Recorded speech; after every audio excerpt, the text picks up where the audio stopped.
Here with us now is Kathy Roth-Douquet, Chief Executive Officer at Blue Star Families, and Rebekah Sanderlin, a Blue Star Families Advisory Board member and military spouse.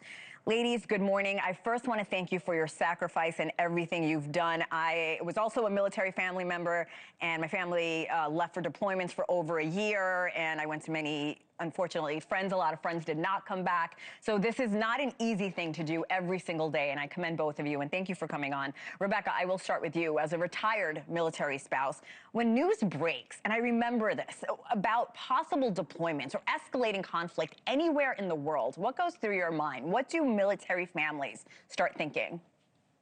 Well, when anything happens anywhere in the world, military families go on alert. You know, we know that the orders could come and a deployment could happen. And we know even if our own loved one is not the one deployed, it's likely to be someone we know or someone in our community. And so the anxiety just gets really, really high, and everyone's on pins and needles. Your organization, Kathy, Blue Star Families, works to support families behind the men and women who serve our country so bravely, especially these deployments or global conflicts that Rebekah and I were just talking about.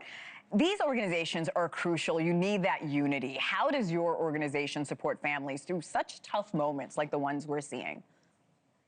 We have a lot going on right now to support military families, and we invite them to come to us to our online neighborhood where we have one-on-one deployment support. Young military spouses going through it for the first time, they can hear from more experienced spouses like myself, like Rebekah and others, about how to manage the stress, how to get through it, and look out for resources. We have a resource hub that's coming up this week. And we also have webinars to help people get their real talk about what it's like. At the chapter level, there's events, Coffee Connects.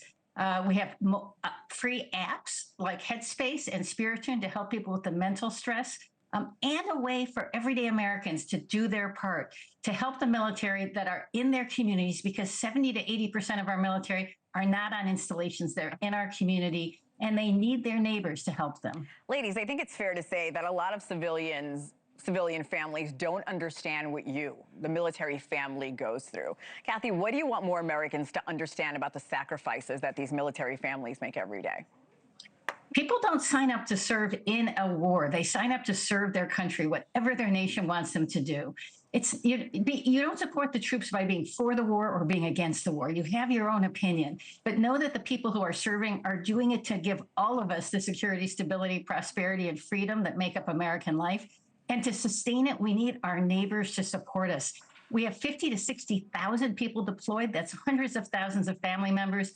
Not just the active duty military, it's our reservists who were killed recently. They were from Iowa. Yeah. There are probably people in your neighborhood. What we want you to do is ask the question, is anyone on my sports team, anyone around the coffee cooler military connected?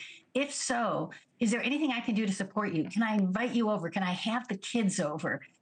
I was alone when we invaded Iraq. I was sitting on my couch, listening to the news, holding my 3-year-old and pregnant, alone. No military spouse should feel that. Their community should reach out to them and let them know we're here for you.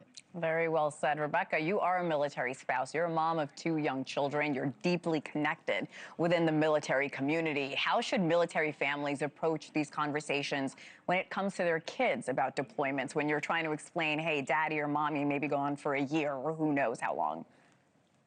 You know, it's always important to keep things at the kids' level. You don't have to explain every single detail of a deployment, and you shouldn't. You know, you just want to talk about it in simple terms about, you know, affirming that we love and miss the service member who's gone, but you know, we're gonna have the best time we can during this deployment. We're gonna look forward to the things that we can look forward to, and just try to keep it positive.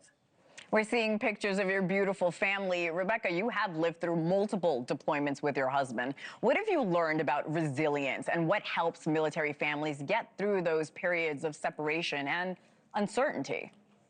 Well, honestly, that community of support that Kathy was talking about is the most important thing. And when you think about military families, I think what a lot of people don't realize is that military families move on average every 2 to 3 years. And so that means you don't have that built-in community, that the people you grew up with, your, you know, extended family to support you. And then the friends that you make, you're likely to move away from them every couple of years. So that's why it's so important to have that community reach out and help the military families build that new network that's going to help them get through the deployment. Kathy, what's your message to family members who have spouses, parents, children, aunts, uncles, friends serving our country overseas right now? First of all, reach out to us, Blue Star families. We're here for you. We love you. We're going to support you and help get you through this.